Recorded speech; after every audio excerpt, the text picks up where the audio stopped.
Brethren, I asked the young people to sit in the front row, and I'm glad that some of them did, because I want to speak to them. Jeremy, no.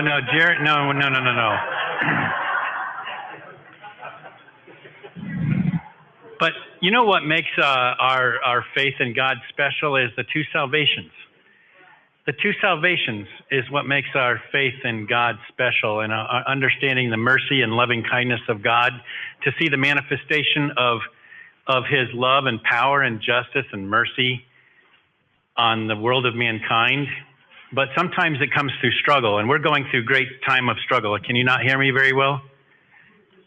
Oh, a little bit like that. But anyway, that's what makes us unique. Now, the struggle that we all go through, what I've endeavored to do in this session is to open up the story of Joseph, so that all of you folks can see your life reflected in it. Now, some of you, like Brother Homer, are in the autumn of your life, and some of you, like you, are in the springtime of your life. But what I would like you to see is the sprightliness and the cheerfulness of Joseph, and how you can arrange your life in the context of God, in the mercy and power of God, and live under his protection. We call it sanctification. Now, that's a fancy word for being developed under the power of God. And sanctification is more what God does for us than what we do for God. I like Brother David Stein's definition of sanctification. It's 90% what God does and 10% what we do. But so far, we've taken a look at 4 different stages of Joseph's life. We began at the seed of promise at the beginning, and that's when Joseph's story begins with dreams, and those dreams symbolize God's promises that we enjoy in our life. They point to the vision of his kingdom on earth for all mankind. They point to his vision of his kingdom in the heavens that will be the ecclesiastical ruling powers for the world of mankind. Those dreams that Joseph had equate to the prophecies that we understand from the scriptures. So with that, all your efforts, get knowledge of the scriptures. That's the big story behind Joseph. And basically, God's kingdom and understanding God's kingdom will give you the foretaste and the hope of the development of the Abrahamic promise. So step number 2 is when God sent Joseph to his testing ground. He went on a mission for his father, and he entered God's testing ground. Now, sometimes you will find yourself in a testing ground where you have to try to bring all of the promises of God and all of the development that you've done, the learning that you've done, and you have to bring it to bear to get through your life, to go on the next step of your Christian journey. And that's a testing ground. Now, Joseph was sent on a testing ground. He went on a mission from his father, who asked him to go check on his brothers. And that request made him enter that testing ground that God sent him on. And believe it or not, he would not see his father again for at least another 22 years. Well, step number 3 is where he had to wrestle with injustice. And you too will find that you will have to wrestle with injustice. You can't escape it. It happens, because that's what happens in the world that we live. But what I'm going to ask you to do is to trust in God's justice, and trust in God's justice for you, that he's got a plan for you, and he's pulling you through it. He's knocking on the door of your heart, and he's asking you to open it up, and he promises to come in and feed you and then enjoy the fruit of the Spirit that you enjoy. We can find that in Revelation chapter 3. But Joseph wrestles with injustice. You know, he was accused unjustly of assault. He was falsely imprisoned. And that mirrors our struggles with unfairness. Man, I've had some really interesting experiences with unfairness.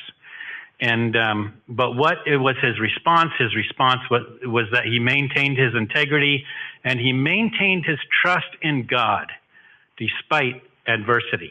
And I think that Joseph came to the point in his life where he didn't really care what anybody thought of him. Wow. He came to that point. And until we come to that point, we'll still have one foot with a rope around it that people want to pull us into another room. But we need to stay in God's room under his sanctifying power. And then step number 4 is when he was guided by faith. And he was imprisoned on false charges, but he shined his light on those prisoners that he was with.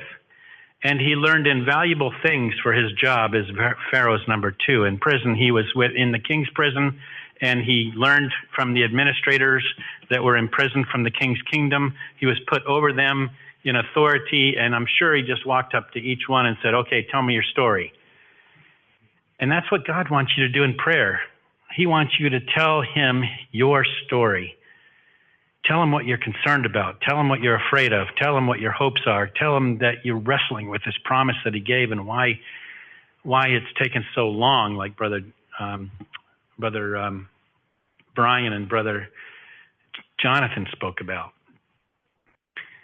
Joseph was guided by faith, and he learned that everything that happened to Joseph was good and directed by God. And until you get to that point, you will not enjoy God's peace. So now we're at step number 5, which is where he learns how to have a servant's heart. You know, we all understand some of these things, but God gives us an experience where we can walk through the door into another place where he brings us and directs us and trains us in righteousness. Not that we're righteous, but he trains us in righteousness. And that's really hard because we have to use the principles of righteousness in a wicked world.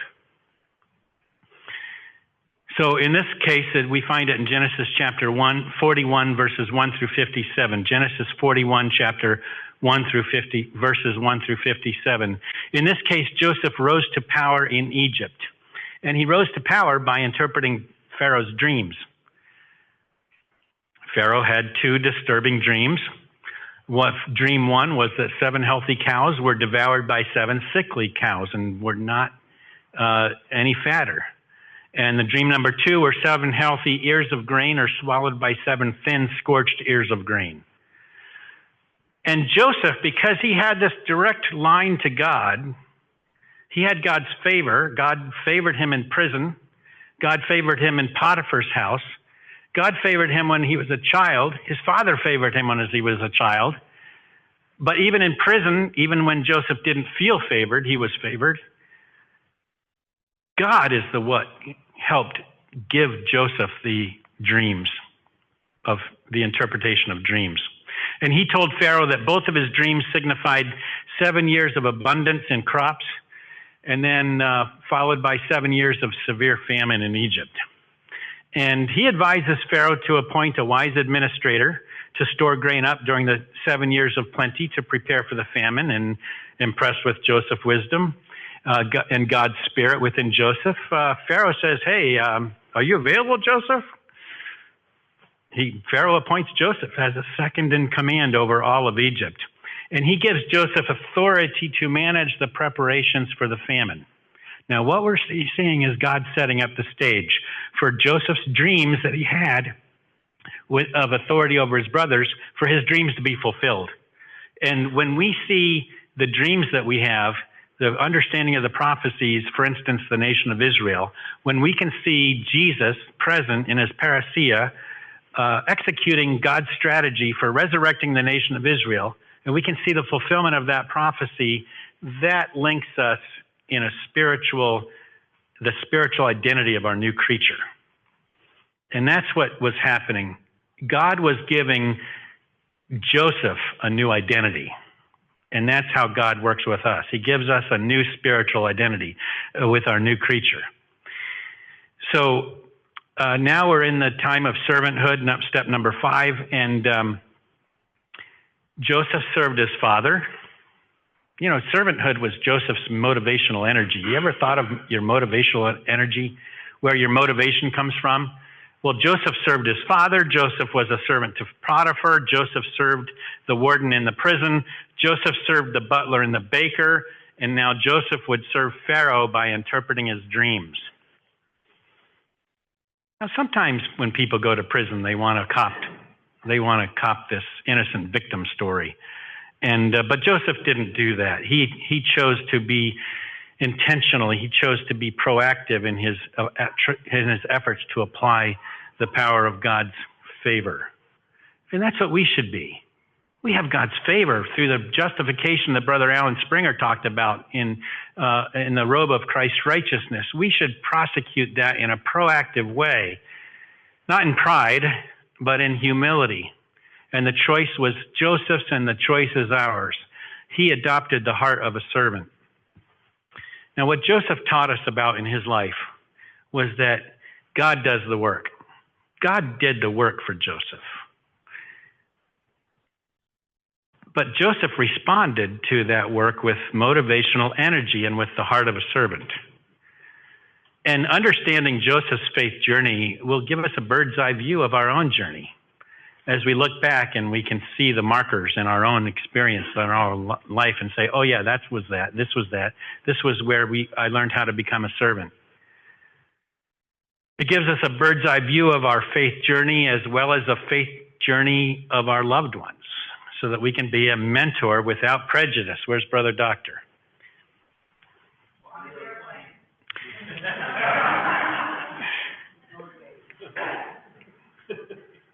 But we get to be a mentor and mentor other people without prejudice. You know what that means, Marisha?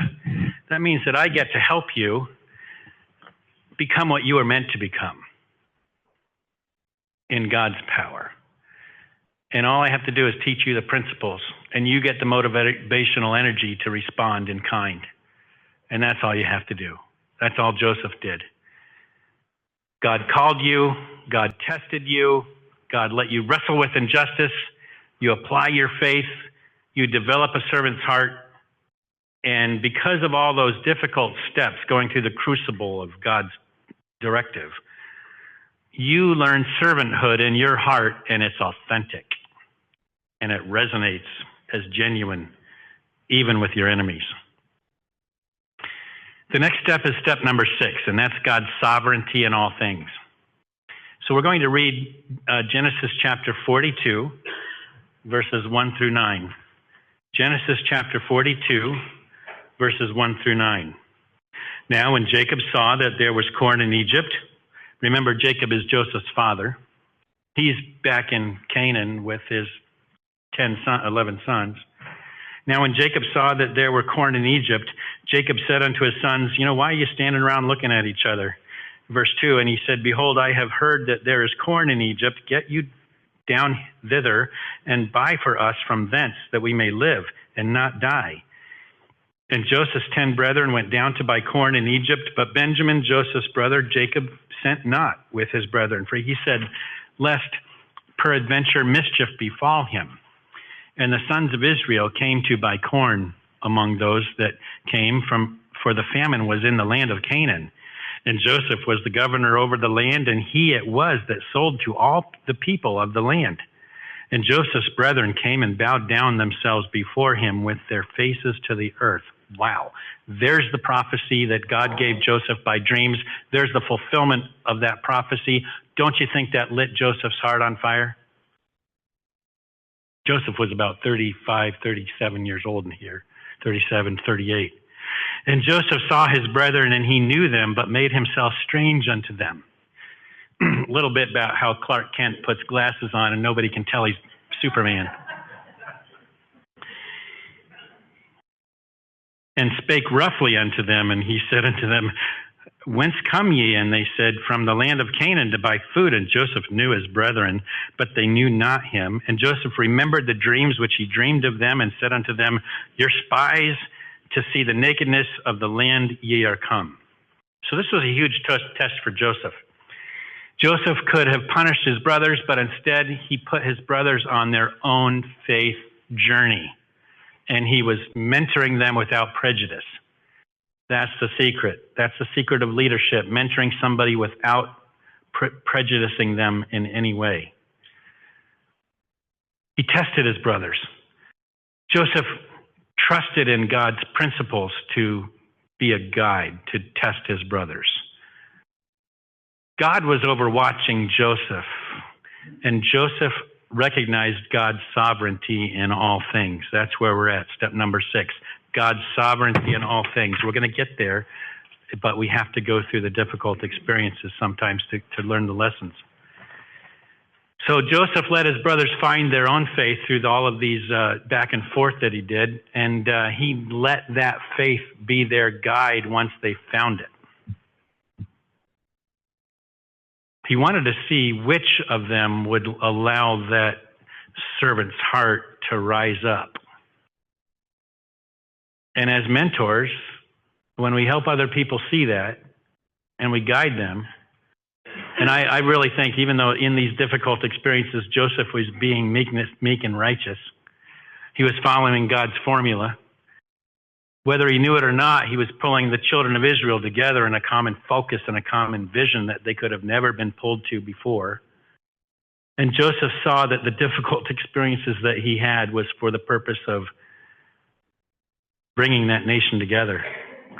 Perhaps he knew that it was for the purpose of dispensing the Abrahamic promise. In this experience, it required Joseph to put any fleshly feelings aside and let God have sovereignty in all things. Part of that is not really caring what anybody thinks of you. If you care what people think of you, then you're not letting God have sovereignty in all things. You just have to care what God thinks of you and be guided by his servant, Jesus Christ. And Joseph's unwavering trust in God's sovereignty guided him through uncertainty and led him to victory.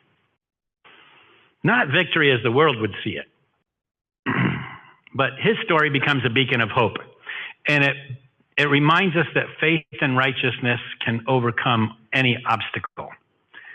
And I really like this scripture in Zephaniah chapter 3, verse 2, I think. And it says, "Seek ye the Lord, all ye meek of the earth, which have wrought judgment." And it says two things: seek meekness and seek righteousness, that it may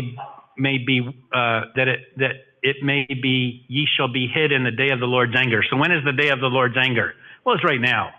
How do we know that? Well, the very next phrase in verse 3, "For Gaza shall be forsaken." Do you think Gaza's been forsaken?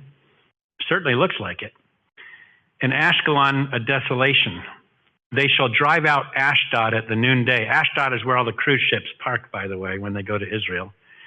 "And Ekron shall be rooted up." But it's relevant to our day. We see Gaza being destroyed. These are some of the dreams, the prophecies that God has given us that we see, and they encourage us. What Joseph was helping his brothers do is overcome their scarcity mindset. So there's a mindset that their brothers had. When 22 years earlier or 30 years earlier, they saw their father's love for Joseph. They were jealous over it, and they said, "You know what? There's not enough love here for us, so we need to kill Joseph." That's scarcity. Don't ever have that as driving your life. Make sure that you live in an abundance mindset, because that's a kingdom view of the world. But Joseph's brothers operated from a scarcity mindset. They were driven by fear and a need for significance. In contrast, through great struggle in his faith journey thus far, Joseph has already developed an abundance mindset.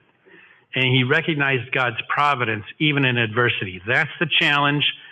That's the problem that we need to overcome whenever we feel discouraged. We have to move from that scarcity mindset to that abundance mindset, especially when worldly anxieties kick in. Jesus tells us what to do if we want an abundance mindset. Maybe Brother Brian quoted it earlier in the panel. It says, "But seek ye first the kingdom of God and his righteousness, and all these things shall be added unto you." That's the challenge, but the reward is out of this world. Now let's go to the refiner's fire. Now, Joseph, in this story, it's in chapter 42, verses 1 through 57. Joseph's administrative work became known by his father Jacob. Jacob sent his 10 sons to Egypt to get food. Jacob recognizes his brothers, and Joseph recognized his brothers, and Joseph made himself look different. And guess what he does? Guess what Joseph does? He tests his brothers, and what does he use? He uses a false accusation. Now, isn't that interesting? Sounds kind of vindictive. It sounds like a bad strategy. But he uses a false accusation. He says, "Hey, you stole my silver cup. Hey, you did this. Hey, you did that." This was the refiner's fire in my thinking for Joseph's life, because Joseph had the power. He had total power. But can you see Joseph leading them in meekness and righteousness? Joseph gave them the opportunity to wrestle with injustice, and he knew that he would not know their heart until he saw them wrestle with injustice.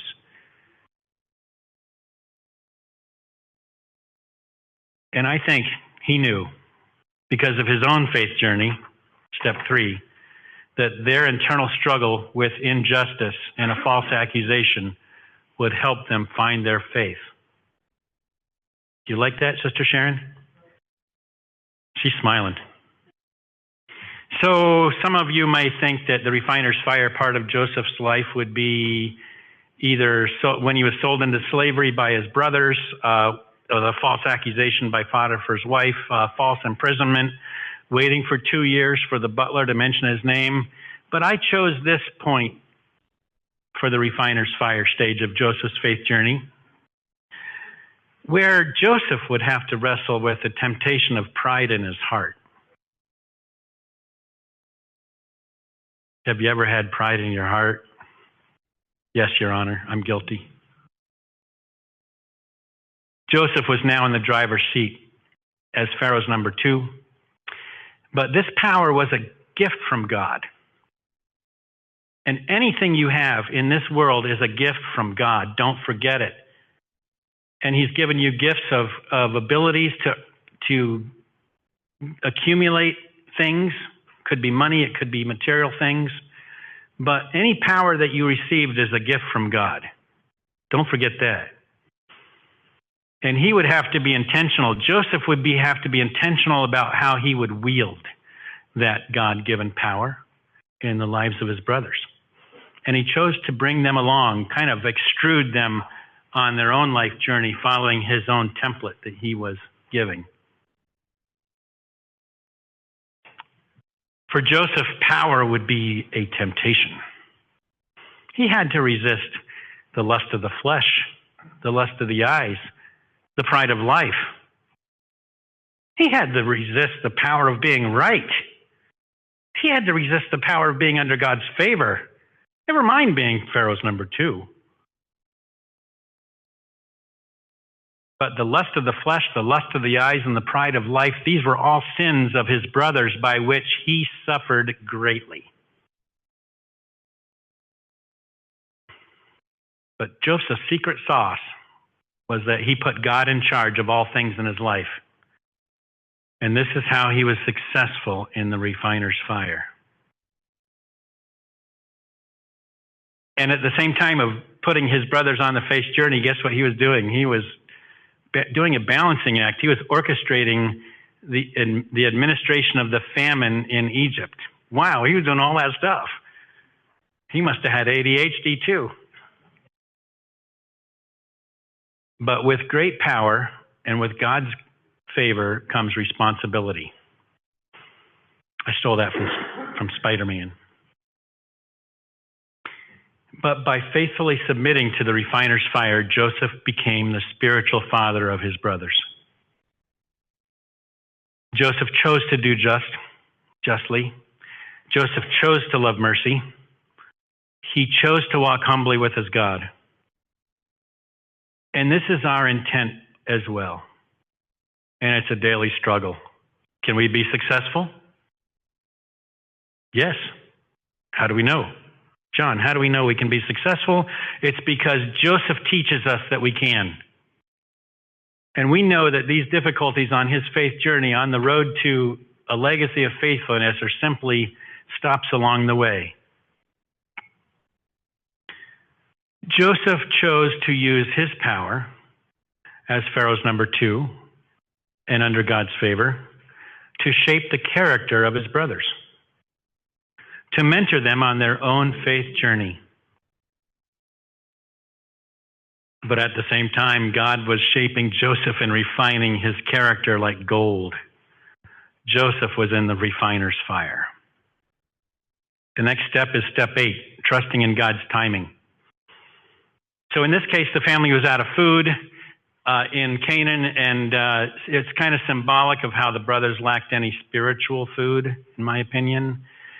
And Jacob sent them to Egypt, just like Jacob sent Joseph to Egypt unwittingly several years earlier. So now Egypt would be the brothers' testing ground. And we're going to read Genesis chapter 42, verses 21 through 24. Genesis 42, verses 21 through 24. And they said one to another, "We are very guilty concerning our brother." Wow. Can you see that? Sometimes when you go to a testing ground, all of the truth comes out. And they said to one another, "We are very guilty concerning our brother, in that we saw the anguish of his soul when he besought us, and we would not hear. Therefore is this distress come upon us." Wow, they connected some dots. Give the boys some credit. And Reuben answered them, saying, "Spake I not to you, saying, do not sin against the child, and ye would not hear? Therefore, behold, also his blood is required." And they knew not that Joseph understood them, for he spake unto them by an interpreter. Wow, Joseph was listening to all this stuff. And guess what? Because he was guided by God, because he was intentional about being in the refiner's fire, because he didn't want to use his power as having God's favor and his power as Pharaoh's number two, he was proceeding and executing his strategy with meekness and righteousness. Joseph saw their repentance and he was moved. Joseph trusted in God's timing. His brothers came together and recognized their sin against him. He had to hide himself because he didn't want them to see him crying. He was a powerful man. Powerful men don't cry in front of slaves or foreigners. But he proceeded as planned, and he put Simeon in prison. I like Brother Jonathan Benson's talk, and I think Joseph showed restraint. Jonathan said that Joseph showed restraint by putting other people's first.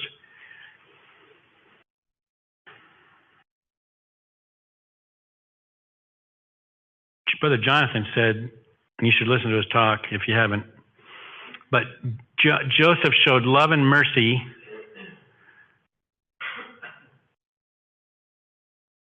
even in spite of their betrayal, and in spite of his right to punish them harshly. He practiced what Brother Jonathan spoke about as forbearance. So what are the insights we get from this episode? Well, Joseph trusted in God's timing. And Joseph needed to protect his faith by following a righteous and meek path and help his brothers lean into their own faith. You ever think of helping people lean into their faith? That's what Jesus did with Saul of Tarsus on the road to Damascus. He helped Saul of Tarsus lean into his faith.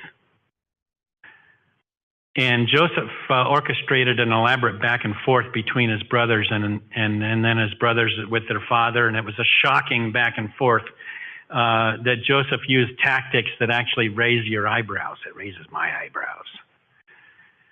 But what Joseph was doing is he was requiring his brothers to accept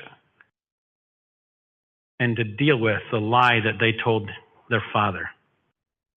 And Joseph's elaborate process would bring his brothers together in a shared testing ground, shared injustice, shared faith, develop the servant's heart, and come to a realization that God was sovereign and guiding their lives. Do you see the steps that Joseph was prosecuting for his brothers based upon his own life journey? Joseph's patience in waiting for God's timing reveals to us his unwavering faith in God's plan. And God's timing is perfect. God's timing is perfect. Sister Marilyn and I have had some pretty crazy stuff. Look at her. She's like a bobblehead doll going like this up and down. We've had some really interesting experiences. But God's timing is perfect, even when it doesn't align with our own desires. I wonder if Joseph may have heard the story of Abraham and Sarah and how long they had to wait for Isaac, his grandfather. If you're a parent and you have children, tell your stories, children, about your faith and how God pulled you through. One important thing, and I don't know who told me this, it was somebody at the convention, but God's delays are not his denials. Keep praying. Keep asking in righteousness, according to God's will. I'll tell you a quick story. I told you a little bit about my trip to Brazil, and I went there. I think Sister Marilyn was with me, and we were trying to do a public discourse. I gave a public discourse on the Chart of the Ages, and the venue that was rented for us, it was out of my control, but it was at a karaoke establishment, names changed to protect the innocent, in one of the worst areas of Brazil, in a place called Belford Roxo, R-O-X-O, in a bad part of Rio de Janeiro. So there I was giving this chart talk, and there was one person that showed up, and it was Brother Andre Cosero. And he's turned out to be an awesome brother that we love dearly. And he came up to me and told me that he's a Bible student. He worked in the Bethel House at Sao Paulo for the Jehovah's Witness, and he left, and he was now a Bible student. The next step is step number 9. And we're not going to read Genesis chapter 45, 1 through 15, but that's Genesis 45, verses 1 through 15 for step number 9. But in this case, Joseph reveals himself to his brothers, and it's a tearful moment. He cried so loudly that several Egyptians and Hebrews heard him. Wow, Marilyn's seen me cry like a baby. My children have seen me cry like a baby. Other brethren have seen me cry uncontrollably. I was wailing at this. 20 minutes, I couldn't stop crying. But Joseph revealed himself to his brothers, and he was crying really loudly, and several Egyptians and Hebrews overheard him. And you know what Joseph demonstrated by that moment, by that action? He demonstrated mercy. Because I think he was weeping with his brothers. And he was showing empathy for their suffering. He was crying because he was showing empathy for their suffering. Because he knew it. He felt it. It was in his bones. It was now part of his new identity. And he was giving his brothers the same identity that he was given by God. He was crying. And that weeping was so powerful and poignant. But Joseph reassures his brothers that God orchestrated his journey to Egypt. Joseph really gives them a not-so-subtle lifeline of faith. Let's read 2 verses in 45 verses 10 through 11. It was a lifeline of faith.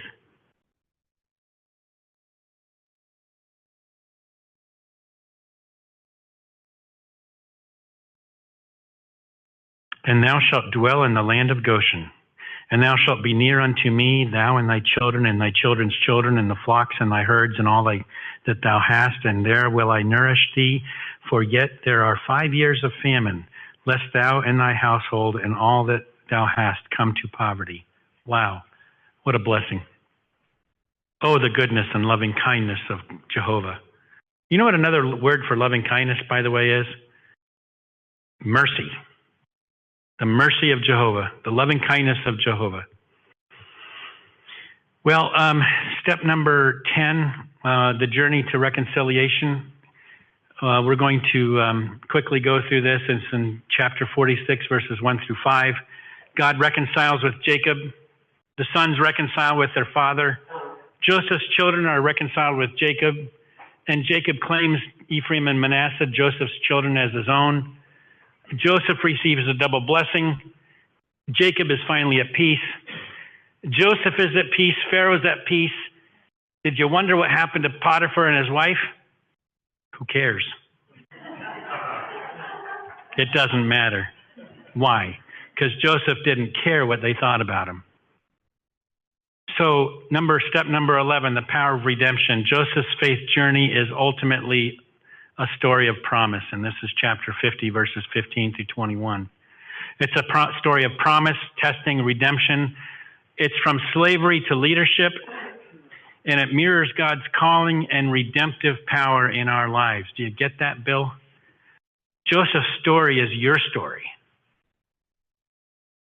Wherever you are in that circle, you can look forward and backward and mentor somebody without prejudice because you got the key to Joseph's faith journey. And it shows God's sovereignty over all of our experiences. Finally, we get to step 12, a legacy of faithfulness. It serves as an inspiration for all who seek to live a righteous life. And Joseph's faithfulness challenges us to live a life that honors God and leaves a lasting impact on future generations. In this story, the good guys win and the bad guys win. But Joseph exhibited faith and wisdom in overcoming his obstacles. And because of that, he became the spiritual father to his brothers and by extension, the emerging nation of Israel. So in conclusion, Joseph was a philosopher. And Joseph could frame the good and the bad things that happened to him in the larger context of God's plan. Now, you can't do that unless you know God's plan. But Joseph could do it because he knew God's plan. And Joseph shows us that when we gain this clarity,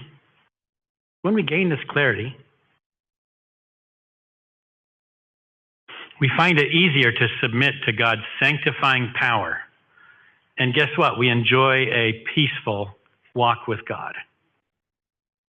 This peaceful walk with God comes through submitting to his sanctifying power. The philosophy of understanding the scriptures is more critical than ever in our evil day. It tackles questions about our identity, about our standing before God. And Joseph's example inspires creativity and a thoughtful integration of our values and how we build our lives and how we build our families.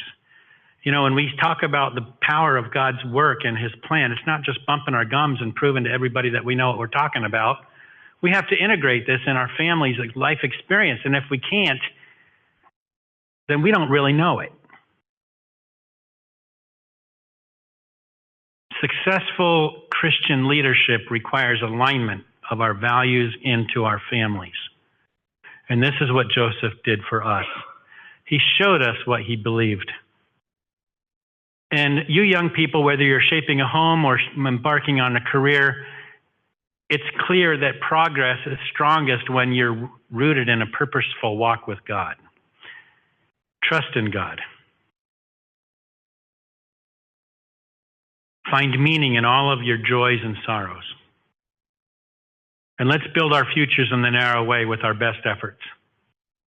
In Joseph's faith journey, we see our faith journey. And we see it with clarity of what lies ahead in our future, what lies in our past, understanding that value of the struggle, and a vision for what we might expect in the future. And as Joseph did with the other prisoners, let us use the lessons from Joseph's faith journey to mentor other people into their faith. But most likely we won't have to show the tough love that Joseph showed his brothers, but maybe we do. Maybe we do. We might have to. But knowing Joseph's faith journey, we will be equipped. We will be equipped. Knowing Joseph's faith journey will equip us to help anyone on their own faith journey to reconciliation, to redemption, and to faithfulness. And may God bless you in that righteous work.